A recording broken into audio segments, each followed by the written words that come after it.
Ukraine में और कितना खून बहेगा पता नहीं और कितनी लाशें गिरेंगी अंदाजा नहीं। रूस यूक्रेन की इस महाजंग में ही क्या तीसरा विश्व युद्ध शुरू हो चुका है?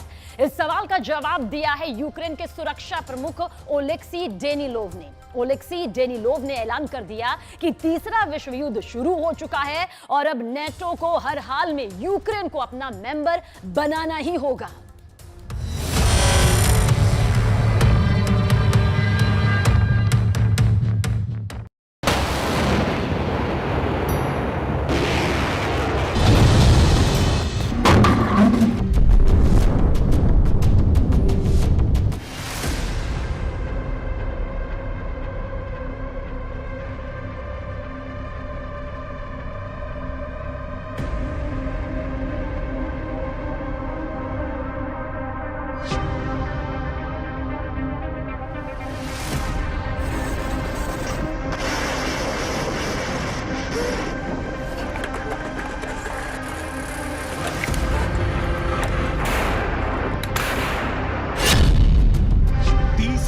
विश्व युद्ध शुरू, यूक्रेन का ऐलान।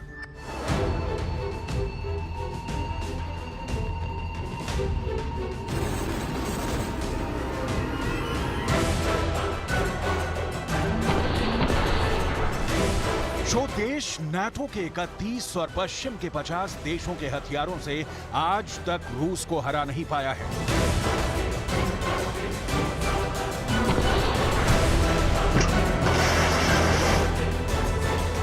वो यूक्रेन अब डंके की चोट पर ऐलान कर रहा है कि तीसरा विश्व युद्ध शुरू हो चुका है। हम आपको यूक्रेन के टॉप सुरक्षा प्रमुख ओलेक्सी डेनिलोव का वो प्लान बताएंगे जिसके दम पर यूक्रेन दावा कर रहा है कि अब रूस को हराने के लिए तीसरा विश्व युद्ध शुरू हो चुका है।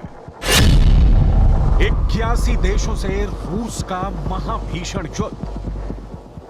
अब सवाल उठता है कि आखिर यूक्रेन किसके इशारे पर रूस के खिलाफ थर्ड वर्ल्ड वॉर का ऐलान कर रहा है? क्या अब ये मान लिया जाए कि रूस को हराने के लिए यूक्रेन नाटो और अमेरिका के दम पर रूस से जंग और तेज करेगा?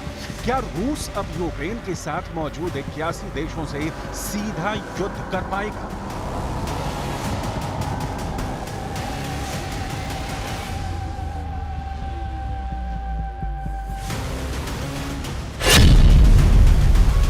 रूस से बेलारूस तक बॉर्डर पर बारूदी बंकर। अगर हम आज के हालात पर नजर डालें तो इस वक्त बेलारूस से सटे पोलैंड बॉर्डर पर पोलैंड के हजारों सैनिकों ने मोर्चा खोल दिया है। लिथुआनिया और लातविया में भी रूस से जंग करने के लिए हजारों नाटो सैनिक भारी हथियारों के साथ कई हफ्ते पहले ही पहुंच चुके हैं।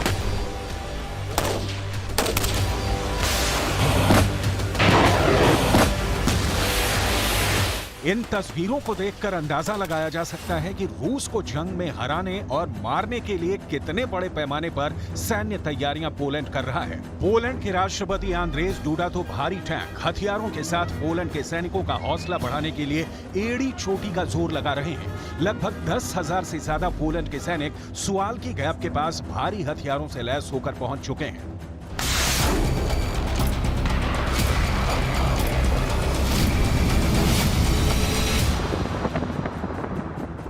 हम आपको इस सैन्य तैयारी की पूरी डिटेल आगे बताएंगे, लेकिन उससे पहले ये जान लीजिए कि यूक्रेन के राष्ट्रपति ज़ेलेंस्की के सबसे खास और यूक्रेन के सुरक्षा प्रमुख ओलेक्सी डेनिलोव ने रूस के खिलाफ तीसरे विश्व युद्ध को लेकर ऐसा क्या खुलासा कर दिया है।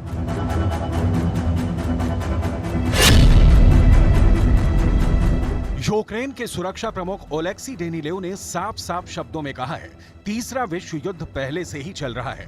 यूक्रेन के सुरक्षा प्रमुख का यहां तक कहना है कि रूस यूक्रेन युद्ध ने कई देशों को इस जंग में खींच लिया है। ओलेक्सी डेनिलोव ने तो यहां तक दावा किया है कि रूस के खिलाफ तीसरा विश्व युद्ध चल रहा है, इसलिए नाटो को चाहिए कि वो यूक्रेन को नाटो ब्लॉक में शामिल करें और नाटो का मेंबर तुरंत बनाएं। ओलेक्सी डेनिलोव ने बयान कीव में एक सुरक्षा मंच से भाषण के दौरान दिया। 81 देशों से रूस का महाभीषण युद्ध। 15 бойових бригад разом з генералами Сирським, Тарнавським, Соболєм поспілкувалися з комбригами, з комбатами, нагородили наших воїнів. До речі, хлопці, всі шеврони додамо ось тут. Ось така у нас нова дошка для шевронів. Хай кожен гість України, з яким я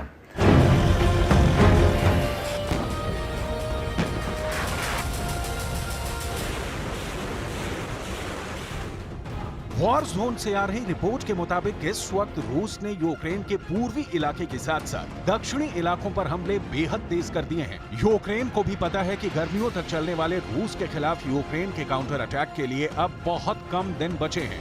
इसीलिए पिछले 10 दिनों से यूक्रेन लगातार यह हवा बना रहा है कि उसके काउंटर अटैक बहुत शानदार तरीके से चल रहा है और रूस की पहली रक्षा पंक्ति को दक्षिणी यूक्रेन में तबाह कर दिया है। लेकिन हैरानी की बात तो यह है कि रूस की दूसरी और तीसरी रक्षा पंक्ति के बीच यूक्रेन की सेना बुरी तरह से फंस गई है। हम आपको अमेरिका के पूर्व CIA director general David Petraeus का वो बयान दिखाते हैं जिसमें उन्होंने दावा किया है कि रूस की रक्षा पंक्ति बेमिसाल है।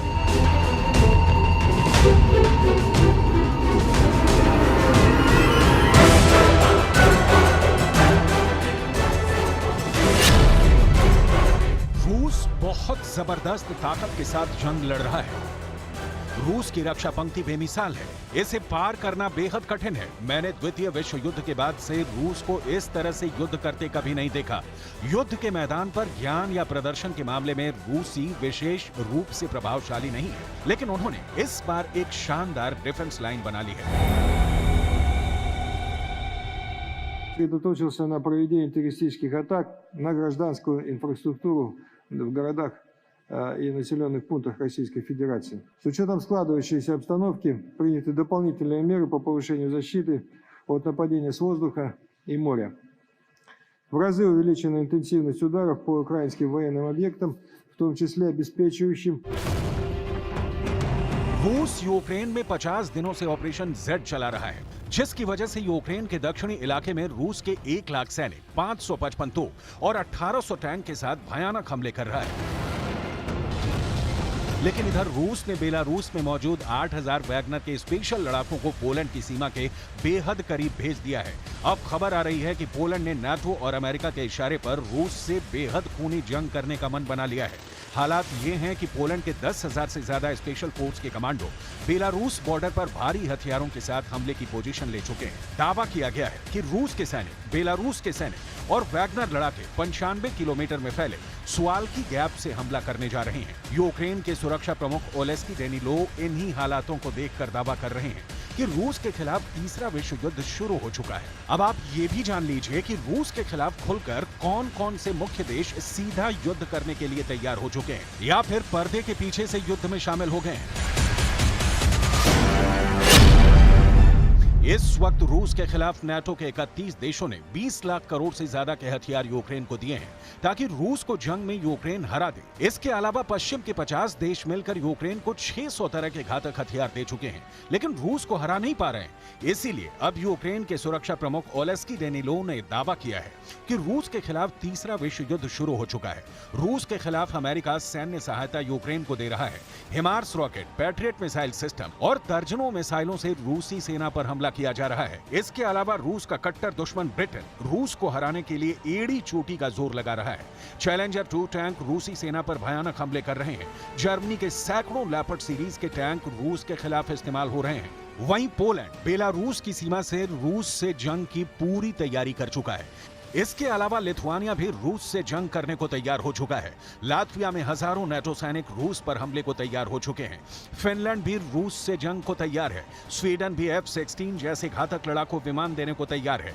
फ्रांस की तरफ से यूक्रेन को बेहद खतरनाक बख्तरबंद दिए गए हैं ताकि रूस को हराया जा सके। कुल मिलाकर रूस के खिलाफ इस वक्त 81 देश घातक हथियारों और सैनिकों के साथ हमले कर रहे हैं या फिर रूसी सेना के खिलाफ सीक्रेट जंग कर रहे हैं।